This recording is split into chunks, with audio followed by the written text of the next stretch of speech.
नमस्कार और सभी को महादेव हर।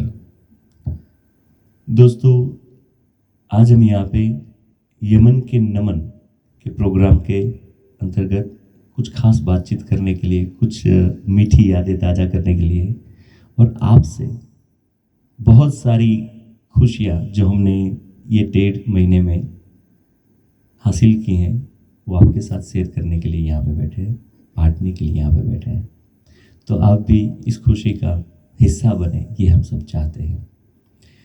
तो बातें करने के लिए तो बहुत सारी बातें हैं, मगर मैं खास तौर पे सारी फीमेल सिंगर्स का तहे दिल से शुक्रिया अदा करना चाहता हूँ कि इन्होंने इतनी लगन से और ईमानदारी से जो भी रिहर्सल में कहा गया वो सब word to word, point to point इन्होंने निभाया और उन सारी बातों को बहुत ही बारीकी से अपने गाने के अंदर उतार के उसे प्रस्तुत भी किया। तो इसीलिए मैं इन सब का बहुत बहुत बहुत शुक्रगुजार हूँ। तो चलिए शुरू करते हैं। मुझे ये बताइए आप सब लोग सबसे पहले कि यमन के नमन का प्रोग्राम का आपका इंडिविजुअल एक्सपीरियंस कैसा रहा? तो शुरू करते हैं। तेजल जी, आप। सबसे पहले मैं सर परमात्मा की बहुत ही आभारी हूँ।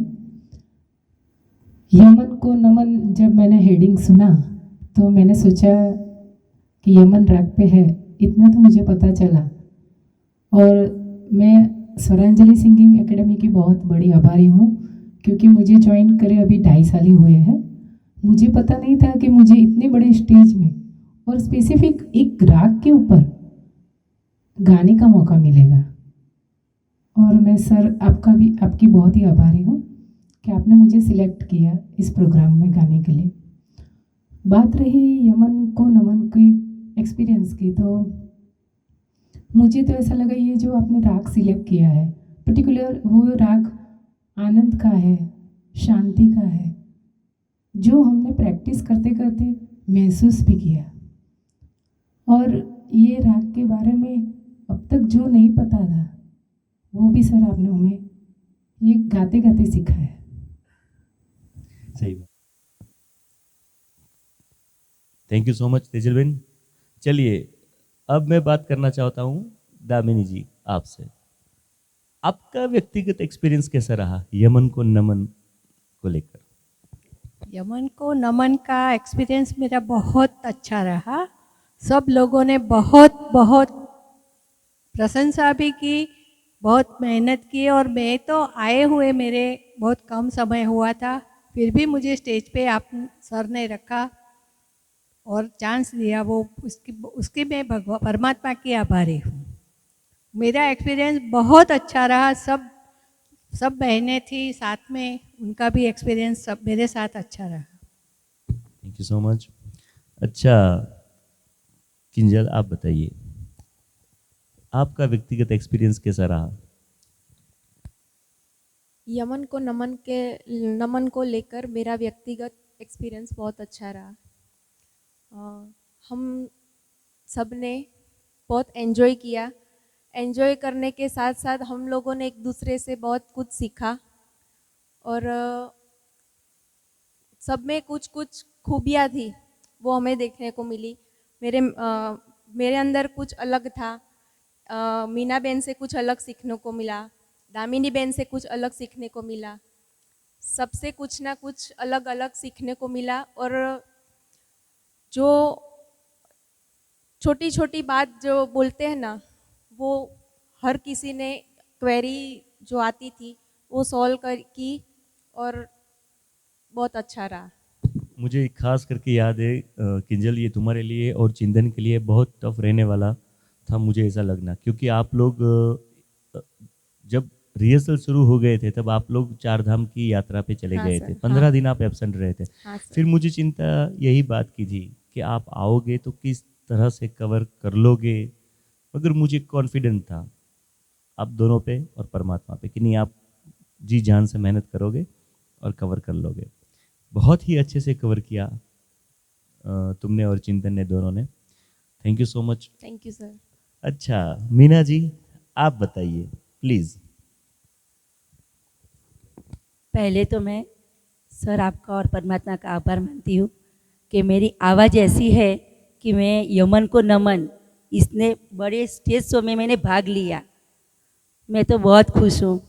सभी जो मेरे घर वाले वो भी खुश हुए, तो इतनी एम कि भाग लिया तूने एम यमन में।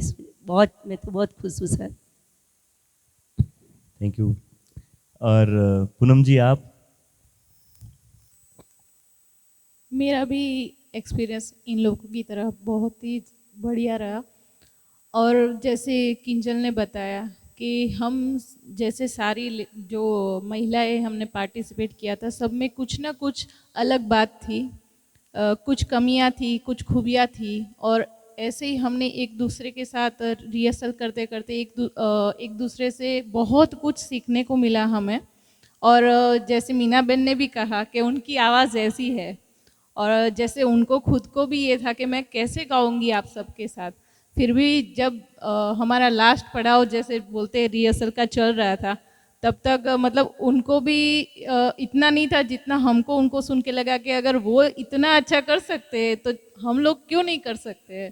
तो ये बात मतलब बहुत ज़्यादा हमको ऐसे फील हुआ कि नहीं, कुछ भी हम जिसमें मेहनत करेंगे अगर, तो वो हमें उसमें सफलता मिलनी ही मिलनी है।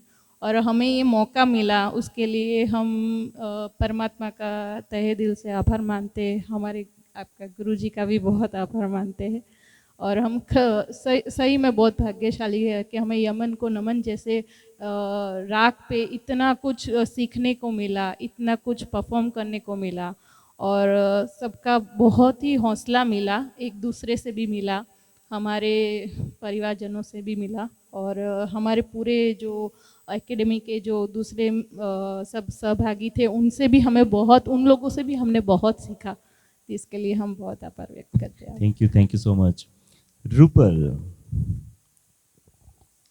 आपका व्यक्तिगत एक्सपीरियंस यमन को लेकर कैसा रहा? ये मैं आपको अलग से पूछ रहा हूँ क्योंकि आप बहुत कंफ्यूज्ड थे।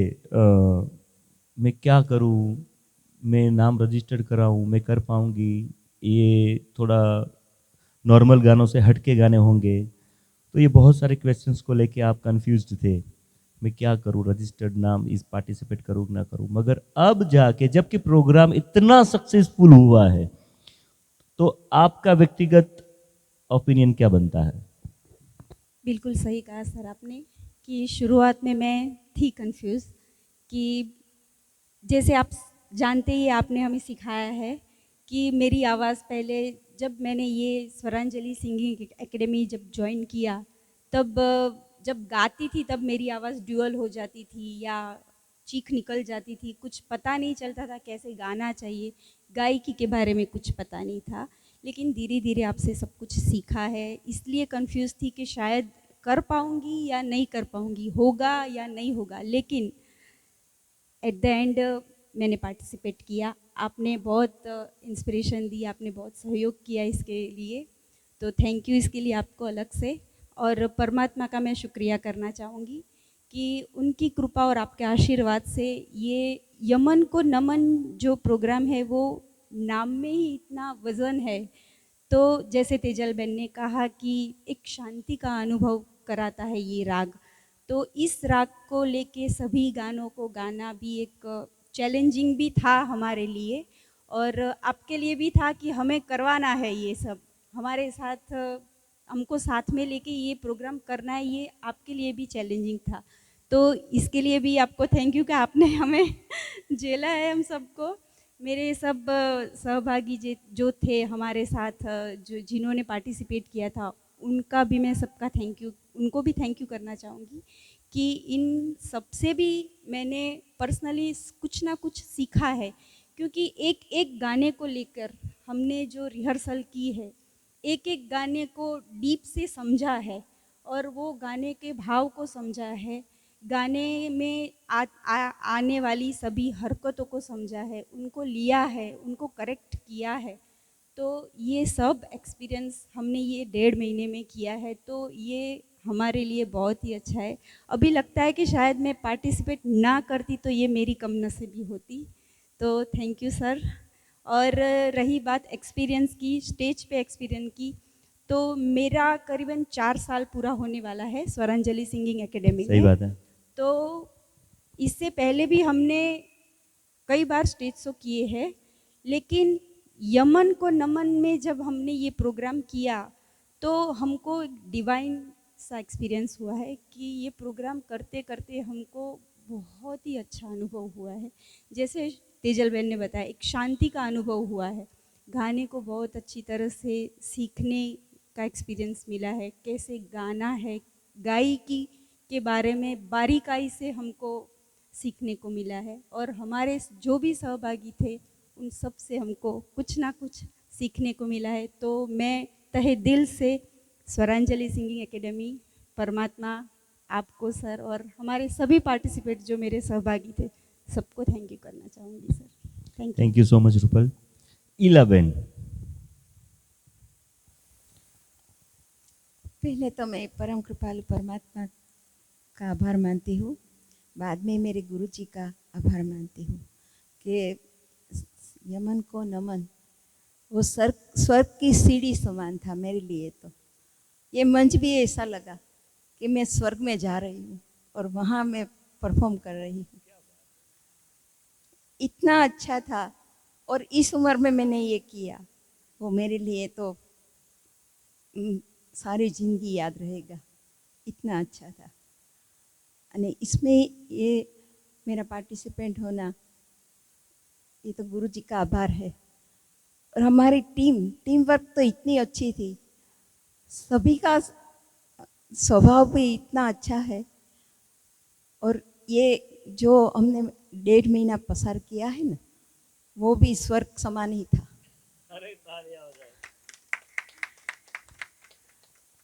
ये जिंदगी भर की मेरी कमाई है कि मुझे जीने तक याद रहेगी। मुझे याद है इला जी, आप बहुत ही स्ट्रगल करके, क्योंकि आप अपने परिवार में एक लौती ऐसी व्यक्ति है जो हर काम देखती है, अपने हस्बैंड की देखभाल से लेके अपनी खुद की माँ भी आपके साथ ही रहती है। तो उनकी आई थिंक 92 एज है, 91 है। तो उनका भी देखभाल करना है, आपके हस्बैंड का भी देखभाल करना है, जो कि वो 100% बेड रेस्ट लेते हैं। हाँ, तो ये सब काम करके आप time to time every day, अगर 6 o'clock का रिहर्सल का टाइम रहता था तो आप, मुझे पता है कि 5:30 पे यहाँ पे आप हाजिर हो जाती थी। और लास्ट तक पूरा का पूरा, जब तक 9 बजे तक रिहर्सल ख़त्म नहीं होता था, तब तक एवरी डे आपने कभी भी एक तो छुट्टी नहीं ली है, स्किप नहीं किया है। पूरे रिहर्सल के दौरान आपका टाइमिंग, आपका एक सिंसियरिटी मुझे देखने को मिला। आपकी मेहनत जो आप करते थे वो भी मैं मार्किंग करता था। नहीं, बहुत अच्छे, बहुत अच्छे। तो ये घर का मैनेज करके आप कैसे आ जाती थी?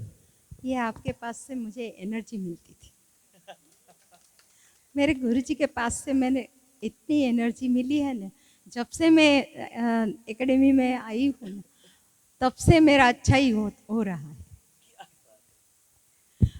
ये श्रद्धा है और ये परमात्मा ही सबका ख्याल रखता है। हम तो सिर्फ निमित्त मात्र है। मैं हमेशा बोलता हूँ कि परमात्मा हमेशा सबका कल्याण करे, बस। नहीं, मेरा तो ये अनुभव बहुत अच्छा है और ये मैं कभी छोड़ूंगी नहीं। जहाँ तक आ सकूंगी ये एकेडमी में छोड़ूंगी नहीं। आप ना कहे तो भी मैं आऊँगी। नहीं नहीं, हम भला क्यों ना। बहुत अच्छा। अच्छा Meena ji, same situation I think आपकी भी है, क्योंकि आप भी सिंगल, ये पूरा घर संभालने वाली, आप जिम्मेदार एक वाइफ हैं, एक माँ है, और उसके अलावा आपका एक गवर्नमेंट जॉब है, उसको भी आपको टाइम टू टाइम निभाना था। तो ये सब मैनेज कर लेते थे आप? कर लेती थी, परमात्मा की कृपा है, सब मैनेज कर लेती थी। सर के बोले कि 2 बजे आ जाना है तो फटाफट स्कूल में या छुट्टी लेकर भी मैं यहाँ आती थी, रिहर्सल छोड़ती नहीं थी मैं। बहुत अच्छा लगा। तो आपने जितना भी टाइम इन्वेस्ट किया, उस टाइम को लेकर आपको कुछ सीखने को मिला? बहुत कुछ सीखने को मिला सर, वो तो मैं कल्पना ही नहीं कर सकती जितना मुझे मिला है वो बता नहीं सकती सर मैं दर्शकों को एक बात बता दूं, मीना जी का जो स्पेशल एक वॉइस है, वो वॉइस पे मुझे लता दीदी के गाने उनके पास से गवाना, ये एक बहुत बड़ा चैलेंज था। उन्होंने जब भी पहली दफ़ा आया, और मुझे तो पता भी नहीं था कि कब वो आके अपना नाम रजिस्टर करवा के चले गए। बाद में मुझे कमल बेन ने बताया कि मीना जी भी नाम रजिस्टर करवा के गई है। कैसे करेंगे? उनका वॉइस है उषा उत्तुप जैसा, वो बहुत ही अच्छा पॉप गा सकती है, मगर ये सब क्लासिकल गाने हैं, कैसे करेंगे? फिर आपको मिला, मैं आपको भी बोला कि आप कर पाओगे, आप रहने दो, अपना नाम वापस ले लो। आपने बोला कि सर नहीं, ऑडिशन नहीं होते तब तक आप प्लीज़ मुझे मेहनत करने दीजिए। तो ऑडिशन जब तक नहीं हुए थे तब तक तो चलो ठीक है।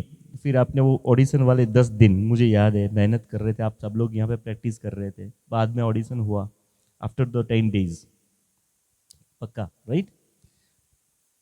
तो ऑडिशन में आप कॉन्फिडेंट थे सिलेक्ट हो जाएंगे? पूरा कि मैं सिलेक्ट हो जाऊंगी। क्या बात है, इसको बोलते हैं कॉन्फिडेंस। ठीक है किंजल, आने के बाद पता चला कि इसमें तो ऐसे ऐसे ऐसे नगमे हैं जो नॉर्मली गाने के लिए, समझने के लिए, उसको निभाने के लिए बहुत ही शांति से उसको समझना पड़ता है उस गानों को, और फिर उसे परफॉर्म करना पड़ता है। तो वो गानों की पूरी सूची जब पहली दफ़ा देखी और तुम आधे रिहर्सल से ज्वाइंट हुई थी, तो क्या लगा? पहले तो डर लगा थोड़ा सा कि कैसे होगा। फिर आपने सिखाया है ना कि नामुमकिन कुछ भी नहीं है अगर मेहनत करनी है तो बस आपने सिखाया है कि प्रॉपर सुनने, लिसनिंग पे ध्यान देना है। तो प्रॉपर सुनने में ध्यान लगाया था, और साथ में ये सब थे जो काफ़ी 15-20 दिनों से प्रैक्टिस कर रहे थे, उन सब ने भी मेरा बहुत साथ निभाया। इसके लिए मैं उन सभी का भी तहे दिल से धन्यवाद करती हूँ, शुक्रिया करती हूँ। थैंक यू सो मच सभी को। प्लीज। यस अच्छा, सेम सिचुएशन तेजल जी, मैं आपसे पूछना चाहता हूँ, ठीक है? आपके ऊपर भी घर की सारी जिम्मेदारियां हैं और आप भी एक गवर्नमेंट जॉब करते हैं, तो उन सब के साथ ये सब मैनेज करना, ठीक है, तो कैसे सब कुछ ये हो गया? सबसे पहले सर, मैं जब से छोटी थी ना, तब से मुझे गाने का बहुत ही शौक था। पता नहीं ये मेरी गायकी कहाँ दब गई, मुझे पता नहीं है। अभी इतने सालों के बाद जब मुझे ये चांस मिला तो मैंने सब कुछ ऐसे मैनेज करने पे लगा दिया कि नहीं मुझे करना ही है। इसीलिए सर ऑफिस में भी थोड़ी बहुत छुट्टी रखा और घर में भी थोड़ा मैनेज किया, और बाकी तो सब यहाँ जो भी स्वरांजलि में आते हैं हमारे सिवा बाकी के जब जो भी स्टूडेंट है वो भी सब जानते हैं कि यहाँ की एनर्जी इतनी है कि आप सब मैनेज कर सकते हैं, इतनी श्रद्धा है। एक बात के लिए इनके लिए तालियां हो जाए कि इन्होंने 12 दिन की छुट्टी ली थी, यस, बट 4 रिहर्सल के लिए, कि नहीं अगर सीखना है तो प्रॉपर वैसे सीखना है, सब कुछ देखते देखते मुझे नहीं सीखना है। तो 12 दिन की छुट्टी, इसमें Saturday, Friday, Saturday, Sunday included नहीं था, तो आपने अलग से लिया था, तो वो मिलाओ तो 15 दिन हो जाते हैं, मगर आपने लीगल 12 दिन की छुट्टी ली थी, ये मुझे याद है। बहुत बड़ी बात है, ये बहुत बड़ी बात है। थैंक यू सर, बहुत बड़ी बात है। पूनम जी, आपके 2 बच्चे, दोनों का स्कूल कॉलेज अभी स्टार्ट हो गया है, उन सब को मैनेज करना, साथ में आपके हस्बैंड वो भी फैक्ट्री संभालते हैं, सब लोग पहचानते हैं डैनी भाई को, ठीक है? तो वो खाना, बच्चे, सब लोग सब कुछ मैनेज करते हुए कुछ एक्स्ट्रा वर्क हम यहाँ से आपको देते थे, जैसे कि इतने गाने लिखने हैं, इधर से इधर ना हो जाए, देख लो, पूरा ध्यान रखना है गानों के बीच में। तो एक तो यहाँ पे रिहर्सल करना, दूसरा घर संभालना, और तीसरा मैं यहाँ से एक्स्ट्रा वर्क देता था, आपको भी देता था रूपल को भी देता था, ठीक है। तो वो सब कैसे मैनेज करते थे? उसके लिए मेरे ऊपर महादेव जी का बहुत बड़ा आशीर्वाद है कि मेरे हस्बैंड, जैसे आपने बताया, वो बहुत सपोर्टिव है। मेरे बच्चे, वो भी महादेव जी की कृपा से बहुत अच्छे हैं कि वो भी मुझे इस चीज़ के लिए सपोर्ट करते हैं कि जैसे जो हम बोलते हैं ना कि बच्चे छोटे होते हैं तो काफ़ी कुछ हम बलिदान देते हैं बोलने के लिए, पर वो बच्चे इतने बड़े हो गए हैं ना कि वो समझते हैं कि तब नहीं किया, नहीं आप मम्मा जाओ हम कर लेंगे। और वो देखते हैं कि भाई हम कितना मेहनत करते हैं। जैसे आपने बताया मेरे हस्बैंड फैक्ट्री जाते हैं और फैक्ट्री का काम ख़त्म करके अगर यहाँ पे 2 बजे भी आना है तो सुबह जल्दी चले जाते हैं, मुझे घर पे लेने आते, तब तक मैं घर का काम ख़त्म करती हूँ। और सुबह आपने जैसे बोला जो वर्क आप देते हो मैं सुबह के टाइम पे करती हूँ क्योंकि मेरे पास सुबह का ही वक्त होता है काम करने के लिए, एक्स्ट्रा काम के लिए। और वो मतलब इतना अपने बोलते हैं ना कि कुछ करना है, शिद्दत से कुछ करना है जिसमें हमको खुशी मिलती है, तो वो हम कैसे भी टाइम निकाल के कर लेते हैं।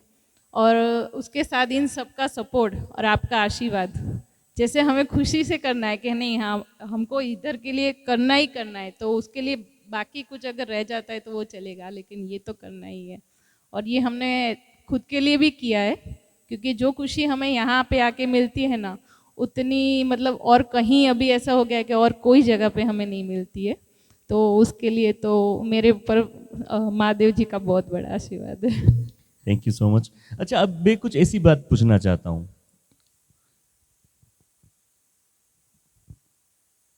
ऐसा कोई यादगार लम्हा रहा हो? मैं बात प्रोग्राम की नहीं कर रहा हूं, मैं बात कर रहा हूं हम लोग जब यहाँ पे रिहर्सल करते थे, ऐसा आपके साथ ऐसा कोई यादगार लम्हा रहा हो तो प्लीज वो शेयर करना है आपको कि ये बात मुझे बहुत अच्छे से याद है, मजा आ गया था, या फिर ऐसा हुआ था मैं रो गई थी, अब मैं क्या करूंगी, ऐसी थोड़ा सा टेंशन आ गया था, कुछ भी, मगर मुझे वो लम्हा याद करके बताओ कि ऐसा कोई लम्हा आपके साथ बीता था जब हम रिहर्सल करने यहाँ पे इकट्ठा होते थे तब। प्लीज, कौन शुरुआत करेगा? एक मुझे याद है, अभी मैंने रिसेंटली भी उसका जिक्र किया था आफ्टर शो। हमारा पूरा मतलब फाइनल रिहर्सल हो गया था, जब हमारा फाइनल ऑर्केस्ट्रा के साथ रिहर्सल था और एक लाइन थी जो मुझे गानी थी, जो पहले से मेरे जहन में ऐसा था कि वो किंजल गाएगी लेकिन वो उसको हमको चेंज नहीं कर पाए और वो मुझे ही गानी थी। और उस आपने उस दिन कहा था जब फाइनल ऑर्केस्ट्रा का रिहर्सल था कि इसको हम ऐसे ही गाएंगे, नाम गुम जाएगा का जाएगा, आलाप लेना है, हाँ, थोड़ा सा उसको फैला के गाना है। मेरी आवाज ही पहचान ही को भी हमको डीप में जाना था। और वो एक ही बार रिहर्सल किया था, जब वहाँ पे फाइनल मैंने परफॉर्म करा तो मैं नॉर्मली जैसे 1 महीने से गा रही थी वो ज़ेन में थी, लेकिन जब वो मैंने मेरी आवाज़ लिया तब मुझे याद आया कि नहीं, मुझे सर ने ऐसे गाने के लिए बोला है और वो मैंने लिया। और लेने के बाद मुझे वहीं पे मतलब इतना वो हुआ कि नहीं, पूरा चाहे कुछ भी गाओ ये मैंने लिया है तो वो मुझे एकदम मतलब है कि नहीं, अगर एंड टाइम पे भी अगर सर ने सिखाया तो वो इतना दिमाग में रह गया, नहीं सर ने बोला है कि होगा, क्यों नहीं होगा, आपने बोला था लेगी, क्यों नहीं लेगी, नहीं लेगी तो मैं खड़ा हूँ ना यहाँ पे ऐसे, तो मैंने बोला क्या बात है, तालियां हो जाए। बहुत अच्छे, बहुत अच्छे। अच्छा, ऐसा कोई वाकया आप दामिनी जी बताएंगे? स्वरांजलि में मैं प्रैक्टिस करने आती थी तब कभी कभी 10 बज जाते, 10:30 बज जाते, और मुझे जल्दी सोने की आदत थी, मैं सुबह जल्दी उठ जाती हूँ। सही बात। तो 10:30 बजे तक तो मेरा जागना, सब बच्चियाँ मेरी बोले कि मम्मा तू कैसे जग जाती है, मैंने बोला हम 2 बार चाय पी लेते हैं बोले ये अच्छा है, चाय पी के बस फ्रेश रहने का तो इलाज तेरे लिए तो अच्छा है। क्या बात है यही है। अच्छा रूपल प्लीज। पूनम ने कहा जैसे वैसे भी मेरा एक गाना था, पान खाए सैया हमारो। जब हम यहाँ रिहर्सल करते थे, ऑर्केस्ट्रा का जो फाइनल रिहर्सल था, पूरी ऑर्केस्ट्रा यहाँ पे सेटअप लगा हुआ था और शायद सबसे पहले मैं और अरविंद भाई सब आ गए थे, तो मेरा दूसरा ही गाना रिहर्सल में लिया था आपने कि चलो अब आ जाओ स्टेज पे, और मैंने गाना शुरू किया, पान खाई सैया हमारो। तो आपका नेचर जैसा है वैसा, जैसे आपको अच्छा नहीं लगा और आ गए आप यहाँ पे गुस्सा करके मेरे सामने, और आपने बोला कि खाना बना खाया है कि नहीं खाया है। वहाँ स्टेज पे मुझे सब खाना खा के आने चाहिए, ऐसा कि उसमें वज़न ही नहीं है। जो तूने बोला स्टार्टिंग किया उसमें वज़न ही नहीं है, तो ये गाना पूरा अच्छा नहीं लगेगा। स्टार्टिंग ही तेरा बिगड़ेगा तो उसका गेटअप ही बिगड़ जाएगा ऐसा। और वो भी मैंने इसके जैसे ही मैंने सोचा कि नहीं मैं करूँगी, होगा, सर ने बोला है तो होगा, तो ज़रूरी होगा, वो हमको विश्वास है। तो फिर ऑन द स्टेज फिर मैंने किया भी और मुझसे हुआ भी, तो ये भी एक आपके ही आशीर्वाद है और एक थोड़ा डर भी है, तो होता है ये। मुझे याद है ये जो जिस दिन की बात कर रही है ना, वो रिहर्सल की बात मुझे याद है। सब ऑर्केस्ट्रा वाले, पूरा हॉल भरा हुआ था, सब लोग बैठे थे, तो इसने शुरू किया, पान खाए सैया हमारो। फिर मैं वहां से चिल्लाता है, ये क्या लगा रखा है, ये इतना माइनस क्यों, लोअर क्यों गा रही है जी। तो जिस हिसाब से मैंने चिल्लाया था उस दिन, तो जितने लोग बैठे थे ना वो सब डर गए, मेरी तरफ देख रहे थे। फिर मैं तो इसको डांट रहा था, मैंने बोला आप चालू रखो, आप चालू रखो, आप बजाओ, आप बजाओ। और मुझे ये भी याद है सर, वो चिल्लाने की वजह से आपको यहाँ पेन भी शुरू हो गया था, तो सॉरी सर उसके लिए माफ़ी चाहती हूँ, लेकिन उसका इफेक्ट स्टेज पे दिखा था, तो उसके लिए थैंक यू सो मच। बहुत अच्छे, परमात्मा सबका ख्याल रखता है। इला जी, ड्यूरिंग द रिहर्सल ऐसा यादगार मौका? रिहर्सल तो बहुत अच्छा था, क्योंकि रोज प्रैक्टिस बहुत अच्छी होती थी और सब अच्छे से सिखाते थे।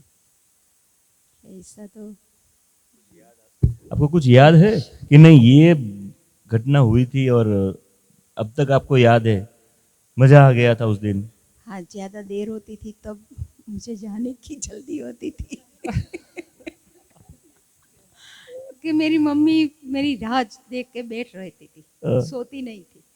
मैं लॉक करके आती थी मगर ये सोती नहीं थी, જ્યારે घर पहुंचती तब ही वो सोती।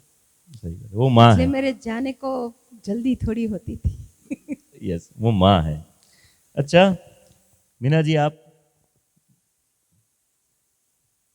कुछ? ऐसा तो मैं प्रैक्टिस तो हर रोज़ करने आती थी, लेकिन एक दिन ऐसा हुआ कि मेरा गला ही पूरा बैठ गया, तो मैंने डॉक्टर को दिखाया, तो डॉक्टर ने बोला आपको अब गा नहीं सकती, कि आपका पूरा गला बैठा हुआ है। तो मैंने किया नहीं सर, डॉक्टर को मैंने किया नहीं, मैंने तो यमन का नमन जो हमारा वो प्रोग्राम है, मैंने इसमें भाग लिया है, तो क्या आप कैसे गा सकते हो, आपका गला तो बैठा हुआ है। लेकिन कुछ भी हो सर, लेकिन मुझे तो गाना है इसमें। तो सर ने, डॉक्टर ने तो मना किया था, लेकिन मैं यहाँ आई, जो मुझे यहाँ जो एनर्जी मिली ना, तो मैं मेरा अपना दुख भी भूल गई और सबके साथ में गाने लगी। क्या बात है, बहुत सही। तो ये एक्सपीरियंस वाली बात रही, आप दोनों का कुछ ऐसा एक्सपीरियंस रहा है? मैं जब केदारेश्वर से वापस आ रही थी ना, चारधाम से, तो मैं 6 बजे यहाँ पे आई थी।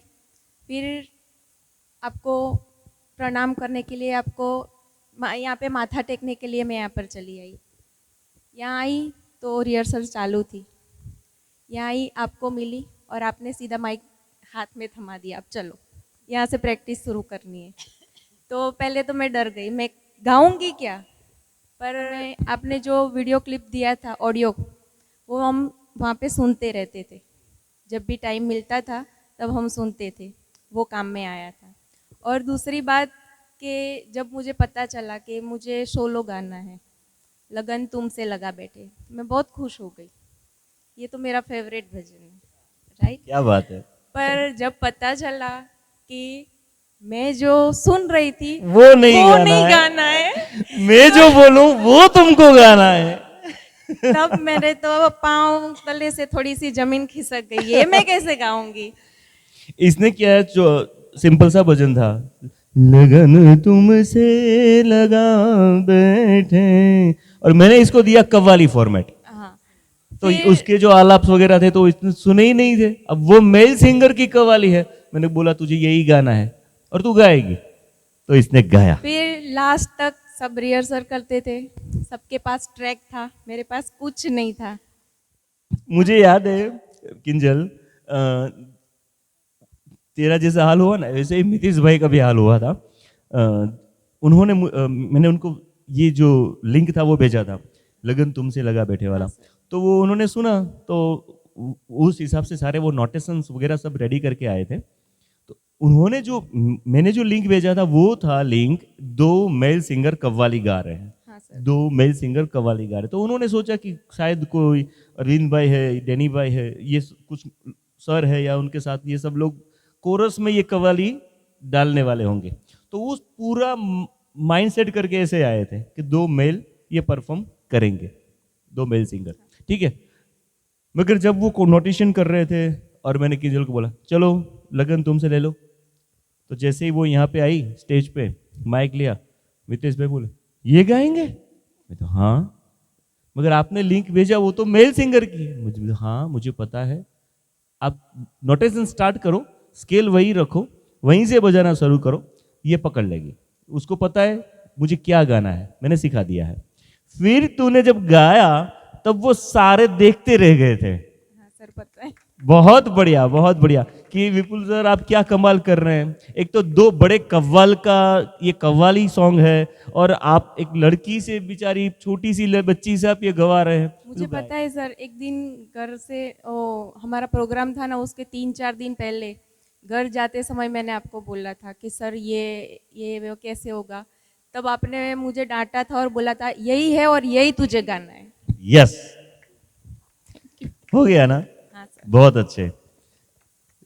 तेजल जी, सर आपने हमें क्लास में ऐसा सिखाया है कि कोई भी गीत अगर आप गाओ तो जो सारी बातें सिखाई, इसमें एक एक्स्ट्रा बात आपने ये भी सिखाई कि जब तक आपका गीत की आत्मा आपको यानी कि महसूस ना हो। तो एक गीत था कभी किसी को, वो जो गीत था ना, हाँ, मुकम्मल कभी जहां किसी नहीं को मिल- मुकम्मल जहां नहीं मिलता। सर वो हमें पता नहीं था कि फीमेल में जो अंतरा है ना वो इतना इफ़ेक्टिव है कि जब आपने वो गाया ना हमको सिखाने के लिए कि ये कैसे गाने का, तो हम लोग यहाँ बैठ के सब सुन रहे थे। मैं थोड़ी पीछे बैठ रही थी तो मैं लिटरली रो पड़ी। सर आपने इतना अच्छा गाया कि मुझे ऐसे ही रोना आ गया कि ये ऐसे गाते हैं। ये मेरा ऐसा एक्सपीरियंस था, आज तक मैंने किसी को शेयर नहीं किया सर ये। Thank you so much. दर्शकों में एक खास बात बता दूं, यहाँ पे 7 फीमेल सिंगर हैं, और सबसे ज़्यादा जो अभी सीरियस बात करने वाली लेडी को आप सुन रहे थे वो है तेजल साहब। मगर आपको बता दूं, ये 1.5 महीने में सबसे ज़्यादा अगर किसी ने परेशान किया है, मस्ती की है, इन लोगों को गाने में डिस्टर्ब किया है, सच्ची बोल रहा हूँ कि नहीं, मुझे काम करते वक्त डिस्टर्ब किया है, तो ये वन एंड ओनली ये अकेली एक लौती लड़की है तेजल साहब, जिसने यहाँ पे बस धूम मचा रखी थी। कभी हमको शांति से काम करने नहीं दिया था इन्होंने। सही बात है कि नहीं नानी? हाँ देखो, अब देखो सब बोल रहे हैं सही बात है। तो इनको इतनी भोली मत समझना, ये भोली तो बिल्कुल नहीं है। उसमें मुझे मज़ा आ रहा था। लेकिन सर मैं एक बात बोलना चाहूँगी, मंजिल की चाह में हम सफ़र का मज़ा लेना कभी कभी भूल जाते हैं, लेकिन हमने सफ़र का बहुत ही मज़ा लिया है और वो Right, हमें right. बहुत ही अच्छा लगा है। मैं रूपल से एग्री हूँ, बहुत ही मज़ा आया। मुझे पता है आप तो उनसे एग्री होंगी ना, क्योंकि आप जितनी भी तूफान करते थे वो उस पे वो है ना, हाँ नहीं नहीं नहीं नहीं वो पर्दा पाड़ देती, नहीं नहीं नहीं ऐसा करके कोई बात नहीं। अच्छा मैं एक और बात करूं, फीडबैक की बात हो गई, आपके इंडिविजुअल एक्सपीरियंस की बात हो गई।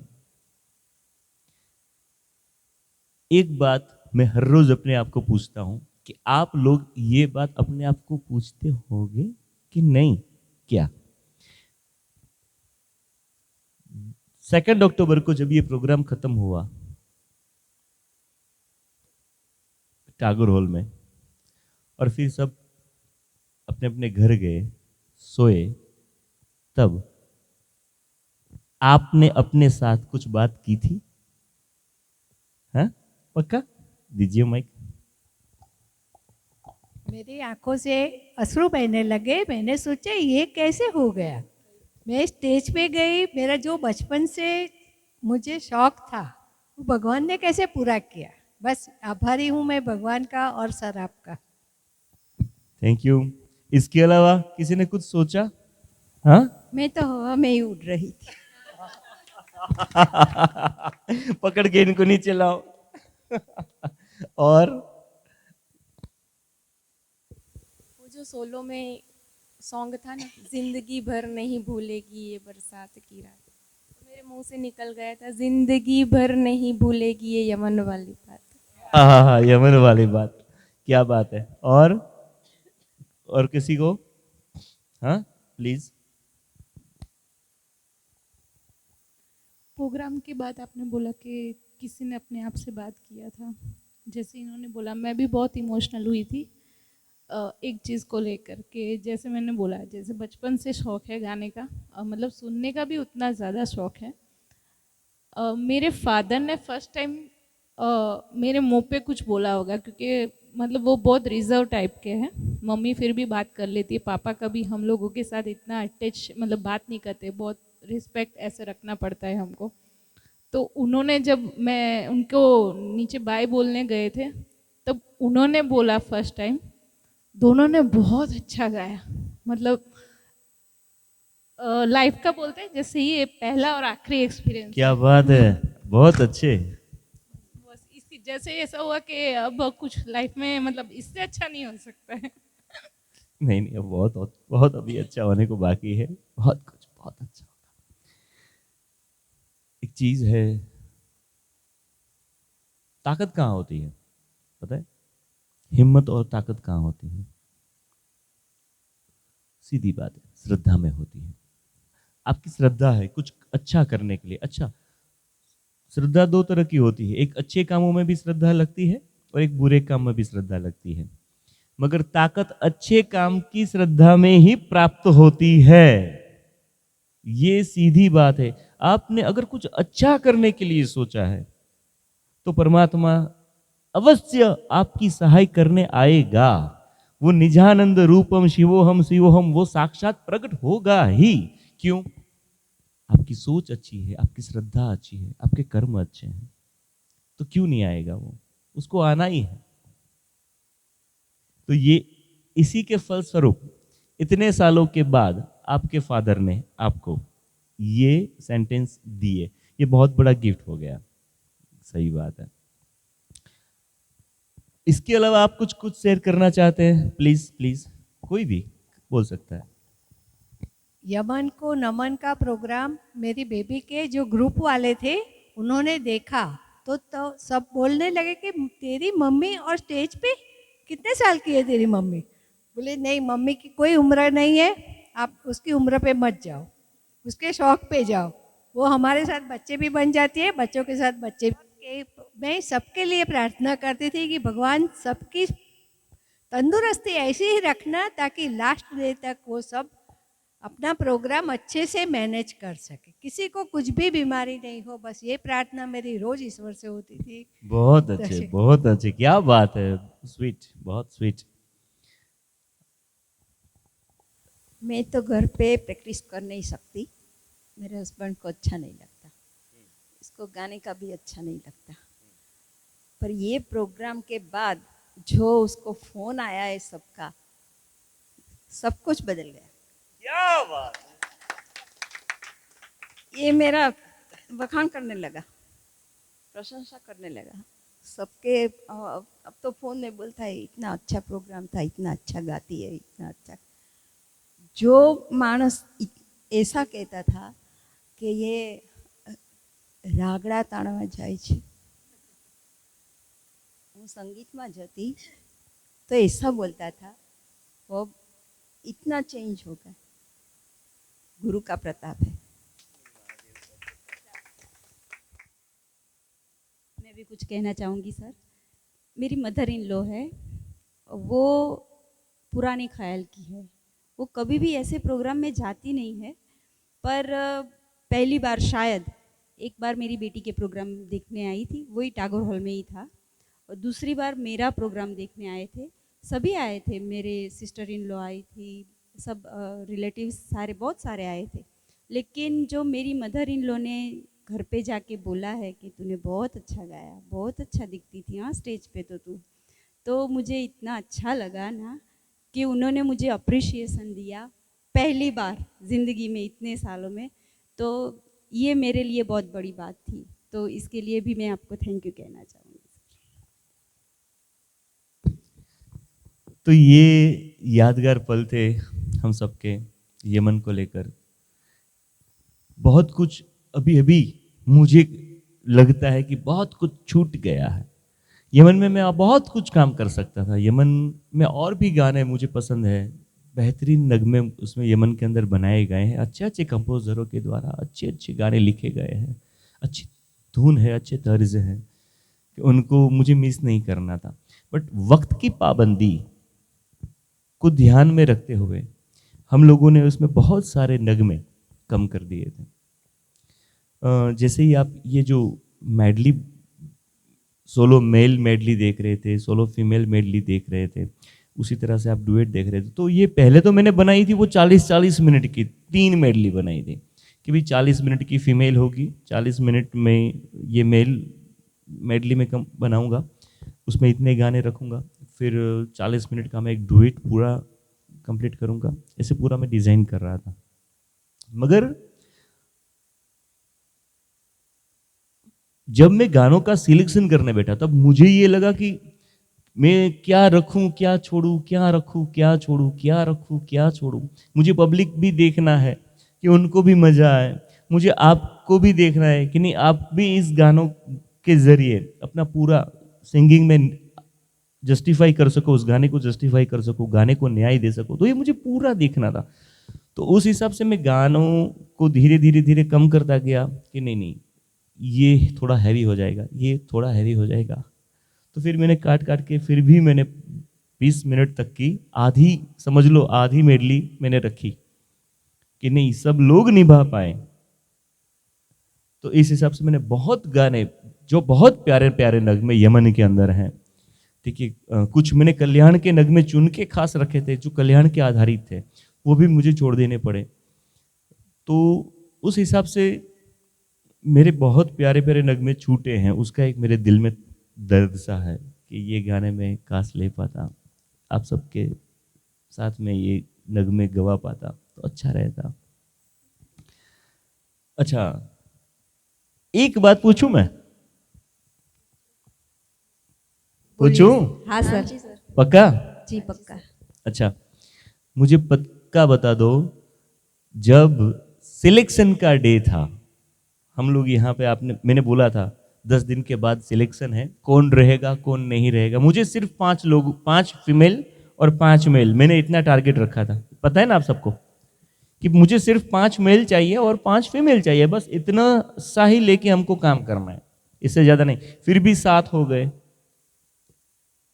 तो मुझे वो वाला दिन और वो वाला पल याद करके बताओ कि जब सिलेक्शन था, मैं नीतीश भाई वहाँ पे बैठे थे और आप लोग यहाँ पे, मैंने बोला चलो आ जाओ ऑडिशन के लिए, और फिर आप ऑडिशन के लिए आए और फीमेल सोलो पहले आपने प्रस्तुत किया था, मुझे याद है, ठीक है। वो पल कैसा था? हाँ हाँ प्लीज। सर आपने बोला था कि कल ऑडिशन लेंगे और जो ऑर्केस्ट्रा बोलेंगे कि शायद किसी का रिजेक्शन हो सकता है। तो सर घर जाके मैं लिटरली चुपचाप थोड़ी रोई, क्योंकि मुझे ऐसा लगा कि ये सब मेरे फैमिली जैसे ही अभी हो गए। मैंने एक ही प्रार्थना भगवान से की कि जितने भी अब भी हम साथ में गा रहे हैं ना, किसी का रिजेक्शन ना हो, बस इतना। और मुझे कुछ याद नहीं, बस इतना याद आया कि मैं रोई और भगवान से एक ही प्रार्थना की कि ये जो है किसी का रिजेक्शन ना हो प्लीज़, इतना मेरा। मैं कुछ कहूँगी sir. On the day of selection जिस दिन मितेश भाई आए थे, आपने पहले उनके साथ थोड़ी बातचीत की अंदर, जब यहाँ हम प्रैक्टिस कर रहे थे, और फिर आप उनको लेके ये हॉल में एंटर किया आपने, और फिर आपने ऐसा बोला कि पहले हम फीमेल मेडली को मितेश भाई देखना चाहते हैं, उनको देखेंगे, फिर सिलेक्ट करेंगे कि किसको रखना है किसको नहीं रखना है। तो जब हमने गाना शुरू किया तब हमने देखा था मितेश भाई का रिएक्शन, वो बहुत ही खुश थे। स्टार्टिंग में तो उन्होंने बहुत ही हमने अच्छा परफॉर्म किया ऐसा हमें लगा, लेकिन जब पूरी मेडली उन्होंने सुनी तो फिर सुन के कोई रिएक्शन नहीं दिया, सिर्फ एक वर्ड के लिए उन्होंने बोला था कि कुछ सुधारना नहीं है, कुछ सब ओरिजिनल पे ही है और सब गा सकते हैं और ओरिजिनल स्केल में ही सब गा रहे हैं, तो कोई किसी को निकालने की नौबत तो आती नहीं है, मैं ऐसा नहीं करूँगा। लेकिन सिर्फ एक वर्ड है जो चंचल वर्ड था, पता है किसी को गाने का। हाँ, चंचल। यस, आपको उसको फैला के गाना हाँ, है। वो फैला के गाना है। सिर्फ ये ही क्वेरी उन्होंने हमारी पूरी मेडली में निकाली थी, तो ये हमारे लिए बहुत अच्छी बात थी कि हमें प्राउड है कि हमने अच्छी तरह से प्रैक्टिस भी की है और सर ने हमारा पूरा सहयोग दिया है हमको, तो ये बहुत अच्छी बात थी उस वक्त। आपको क्या लगता है मीना जी, उस दिन आपका क्या हाल था? मैं तो खुशी थी, मुझे पता था कि मैं तो हो जाऊंगी। नहीं, रिजेक्ट नहीं, मैं रिजेक्ट तक सोचा ही नहीं था। मैं हो जा, भले मेरा गला बुरा ऐसा है, लेकिन मैं मन में विश्वास था कि मैं सिलेक्ट हो जाऊंगी और हो गई। मीना बहन के बारे में मैं कुछ बोलूँगी सर। इतनी कॉन्फिडेंट थे वो पूरे रिहर्सल के दरमियान कि एक टाइम हमको लगा था कि उनका गला इतना, डॉक्टर ने बोला है कि वो नहीं गा पाएंगे, लेकिन उन्होंने, उनकी जो श्रद्धा थी आप पे ये शो को लेकर, तो उन्होंने अपनी आवाज़ को इतना मॉडिफाई किया था कि हम उनको सैल्यूट करते हैं कि उन्होंने हमारी आवाज़ में इतना, उनकी आवाज़ को जो सिंक्रोनाइज़ किया है वो काबिल तारीफ़ है, तो उसके लिए तो आपको सैल्यूट है मीना जी।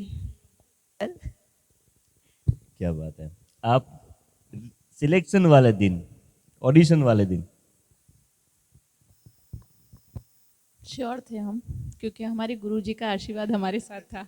इतने तो हम खुद पे भरोसा रखे बैठे थे सबके, जहाँ पे हमारे गुरुजी ने इतना 1.5 महीना हम पे इतनी मेहनत किया है, तो वो फेल तो हो ही नहीं सकती। हाँ, थोड़ा डर था कि भाई कहीं कुछ, मतलब ऐसे जैसे रूपल ने बोला, एक वर्ड की जो मिस्टेक निकली तो वो हम बहुत, मतलब अंदर से ऐसे प्राउड हुआ कि नहीं, हमने पूरा, मतलब जो सिखाया था, जो हमने रिहर्सल किया था वो हमने निभाया है। अगर ज़्यादा कुछ होता तो हमसे ज़्यादा आपके लिए बुरा लगता, तो वो हमें खुद पे भी बहुत प्राउड है कि जो आपने सिखाया है हमने वही निभाया है। Thank you. अच्छा, मैं आपसे एक क्वेश्चन पूछना चाहता हूँ। जैसे कि सेट ट्यूसडे बैच में से बहुत सारे लोग थे, 4 लोग थे, 4-5 थे। अच्छा, सैटरडे बैच में तो बहुत सारे लोग थे, सैटरडे में थे, मगर फ्राइडे की बैच में से सिर्फ आप एक लोते ऐसे निकले जो यहाँ पे आके अपना नाम रजिस्टर्ड करवा गए। तो क्या लगा आपको कि मैं अकेली अपनी पूरी बैच को प्राउड फील करवाऊंगी? बैच तो थी ना, मैं बैच में, फ्राइडे के बैच में थी, पर आप भी तो सब मेरे यमन मेंबर्स ही है ना, मैं सबको प्राउड फील करवाऊंगी कि भाई हमारी बैच से एक तो है ना। क्या बात है। Be positive, be positive. Yes, हम एक अकेले ही काफी है। बहुत बढ़िया। तो दोस्तों, ऐसी तो बहुत सारी प्यारी प्यारी और मीठी मीठी बातें हैं, और हम लोग तो ये बातें करते ही रहते हैं। जब भी मिलते हैं तो कुछ यादें हमारी तरोताज़ा हो ही जाती हैं। अब जाते जाते मेरी इच्छा एक है, क्या हो सकता है? हो सकता है, क्या बात है? आप बोलते हो ना सर, तो होगा ही। हो सकता है, मैं पूछ रहा नहीं, कह रहा हूं हो सकता है। चलिए, तो फिर फीमेल मेडली के 1-2 गाने हो जाएं। हाँ, लीजिए।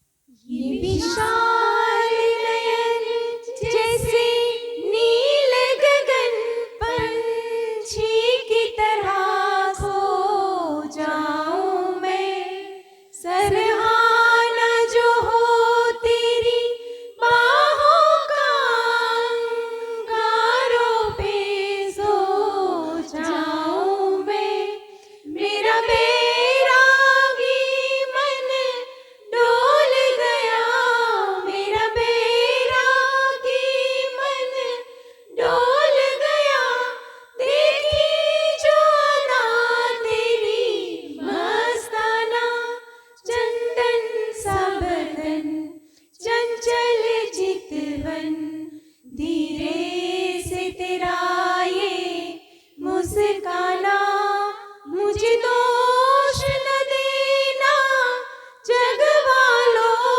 मुझे दोष न देना जग वालों, हो जाए अगर दिल दीवाना, चंदन सा बदन चंचल चितवन, जिसे भी देखिए वो अपने आप में गुम है, जिसे भी देखिए वो अपने आप में गुम है, जुबां मिली है मगर हम जुबां नहीं मिलता, जुबां मिली है मगर हम जुबां नहीं मिलता, कभी किसी को मुकम्मल जहां नहीं मिलता, कहीं ज़मीं तो कहीं आसमान नहीं मिलता, कभी किसी को मुकम्मल जहां नहीं मिलता। Thank you so much.